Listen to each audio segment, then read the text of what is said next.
We are about a third of the way through the season, so let's do some evaluation.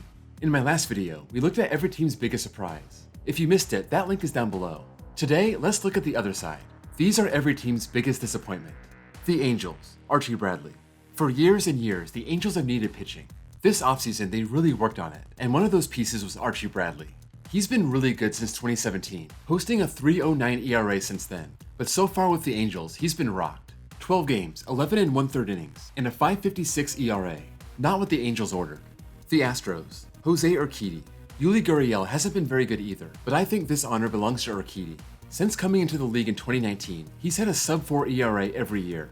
This year, he may be 5-2, but through 10 starts, his ERA is pushing 5. His whip is all the way up at over 1.5, and they're gonna need better come playoff time. The A's, Lou Trevino. Coming off a year where he had 22 saves, appearing in 71 games and posting a 3.18 ERA, this year has been a big step back. 18 games, only 12 1/3 innings, only 2 saves, and more than doubling his ERA at 7.3. The Blue Jays, Jose Barrios. Teoscar Hernandez has seen his power numbers take a dive, but I think Barrios is the biggest disappointment. He's been very consistent since 2017, posting an ERA from the mid to high 3s, but so far this year, he's at 5.62 through 10 starts, posting a pretty abysmal whip of over 1.5. The Braves, Charlie Morton. I thought he was the team MVP last year, and that's saying a lot considering they won the World Series. 33 starts, 14-6 record, 3.34 ERA, and he was top 5 in the league in a whole bunch of other stats. Through 10 starts this year, he's 3-3 with a 5.47 ERA and a 1.5 whip. Maybe he turns it back around along with the rest of the team, or maybe his age finally caught up with him. The Brewers, Brandon Woodruff. You could have also gone with Lorenzo Cain on this one, but as good as Woodruff has been, this year has been very surprising. He was 5th in the Cy Young voting last year, posting a 2.56 ERA, and after 9 starts this year, he's up at 4.74. He hasn't come anywhere near that since his rookie year in 2017. The Cardinals, Corey Dickerson. Over the years, he's been at or above league average in OPS, but his start this year has been a low light of his career. 2 homers, 11 RBI, batting .194 with a 531 OPS. Not a great first impression with his new team. The Cubs, Marcus Stroman.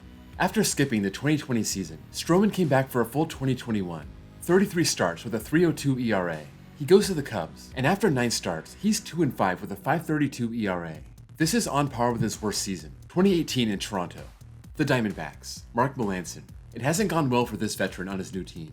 He's a save machine, leading the league with 39 last year and scoring a 2.23 ERA. This year, his ERA has ballooned to 5.89, 11 saves, a 1-5 record, and a whip close to 1.7. These are his worst numbers since 2012, his 1 year with Boston. The Dodgers, Max Muncy.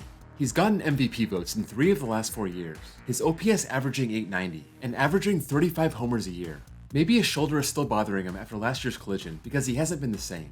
41 games, 3 homers, 14 RBI, a 150 average, and 591 OPS. He still walks a lot, 34 versus 37 strikeouts. The Giants, Tyler Rogers. He led the league with 80 appearances last year, pitching 81 innings with a 2.22 ERA. He's come into 22 games this year, throwing 21 innings, but his ERA is up at 6 and his whip is pushing 1.5. He's not the closer anymore, and he's going to be used in less and less high-leverage spots with those numbers. The Guardians, Franmil Reyes. He's always been about raw power, but still posting a solid average. He's good for about 30 homers a year, and his average before this year was at 260. Through 35 games, he's only hitting 195 with a 533 OPS, 3 homers, 12 RBI. It's just been a very slow start for the Franimal. The Mariners, Robbie Ray. Seattle paid top dollar for the Cy Young winner, and he has been a workhorse for them.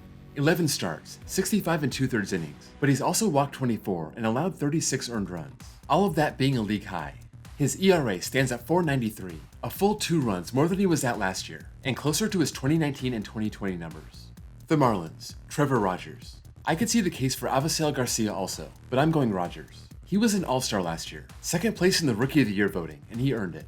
25 starts, 133 innings, and a 2.64 ERA. He was a bright spot for the Marlins rotation. This year, he's had 10 starts, but he's got an ERA at 5.80 and a whip well over 1.5. The Marlins hope this is just a sophomore slump. The Mets, Dom Smith. He became an everyday player in 2020, and with his 993 OPS, he got some MVP votes that year. He wasn't as productive last year in his 145 games. 11 homers, 58 RBI, a 244 average, and a 667 OPS. But this year, he's really dropped off. 39 games, no homers, 14 RBI, a 186 average, and a 543 OPS. The Nationals, Patrick Corbin. He led the league in earned runs last year, and so far this year he's doing the same. 42 in 54 and a third innings. Through 11 starts, he's 1-8 with a 6.96 ERA. He wasn't good last year either with his 5.82 ERA, but his ERA has been climbing by a run every year since 2019, and so far, that trend is continuing this year. The Orioles, Cedric Mullins. He was one of the great stories of 2021. 159 games, 30 homers, 878 OPS, MVP votes, and an all-star starter. This year, his average is down 50 points, his OPS is down 202 points, and he's on pace for about half the home runs he hit last year. At least he's on pace for over 30 stolen bases, which is where he ended up last year. The Padres, Jake Cronenworth. He's been very impressive since his rookie year in 2020, being named an all-star last year.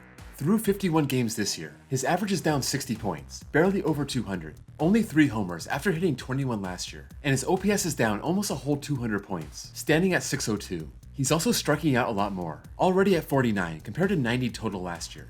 The Phillies, Ranger Suarez. He was a big star last year, appearing in 39 games, starting 12 of them, 106 innings and a 136 ERA. So far, through 10 starts, he's more than tripled his ERA up to 4.69, a whip over 1.5, and he's nowhere near where they thought he would be. The Pirates, Cole Tucker. He was a first-round pick, but he never worked out. In his last 3 years, he was at least keeping his average over 200, but this year, through 18 games and 63 at-bats, he was hitting 175, 25 strikeouts and 0 walks, an OPS down at 397. That's even bad for him. The Pirates finally DFA'd him.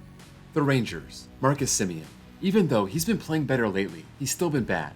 After having an MVP caliber season last year, 45 homers and an OPS of 873, he went to the Rangers and only has 2 home runs, going along with a 190 average and a 528 OPS. Being on pace for 6 homers after hitting 45, that's overwhelming.